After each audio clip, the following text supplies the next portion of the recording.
Welcome to the series Learn English with Firoz. In this series, we will help you to improve your listening as well as your English speaking skill. We will also help you to learn vocal expressions, use of pauses, and voice modulation. At the same time, we will also help you to learn pronunciation and accent. And now I'm going to read a paragraph from the number one personal finance book of all time, Rich Dad, Poor Dad by Robert Kiyosaki. So now listen very carefully as I read and try to comprehend and try to improve your English listening as well as speaking skill. Lesson 6. Work to learn. Don't work for money. Job security meant everything to my educated dad. Learning meant everything to my rich dad.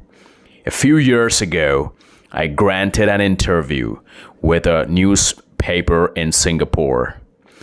The young female reporter was on time, and the interview got underway immediately. We sat in the lobby of a luxurious hotel, sipping coffee and discussing the purpose of my visit to Singapore. I was to share the platform with Zig Ziglar. He was speaking on motivation, and I was speaking on the secrets of the rich. Someday I would like to be a best-selling author like you, she said. I had seen some of the articles she had written for the paper, and I was impressed. She had a tough, clear style of writing. Her articles held her readers' interest. "You have a great style," I said in reply. "What holds you back from achieving your dream?" "My work does not seem to go anywhere," she said quietly. "Everyone says that my novels are excellent, but nothing happens. So I keep my job with the paper. At least it pays the bills. Do you have any suggestions?" "Yes, I do," I said brightly. "A friend of mine here in Singapore runs a school that trains people to sell.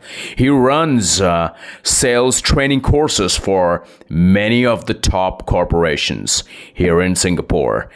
And I think attending one of his courses would greatly enhance your career." She stiffened. "Are you saying I should go to school to learn to sell?" I nodded. "You aren't serious, are you?" Again, I nodded. "What is wrong with that?" I was now backpedaling. She was offending by something, and now I was wishing I had not said anything. In my attempt to be helpful, I found myself defending my suggestion. The reporter said to me, "I have a master's degree in English literature. Why would I go to school to learn to be a salesperson? I'm a professional. I went to school to be trained in a profession so I would not have to be a salesperson. I hate salespeople. All they want is money. So tell me why I should study sales." She was packing her briefcase. The interview was over.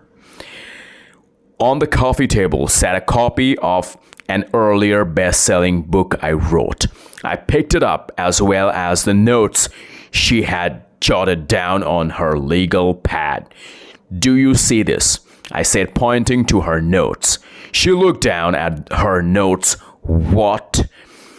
she said, confused again. I pointed deliberately to her notes. On her pad, she had written Robert Kiyosaki, best-selling author. "It says best-selling author, not best writing author," I said quietly. Her eyes widened. "I'm a terrible writer," I said. "You are a great writer. I went to sales school. You have a master's degree.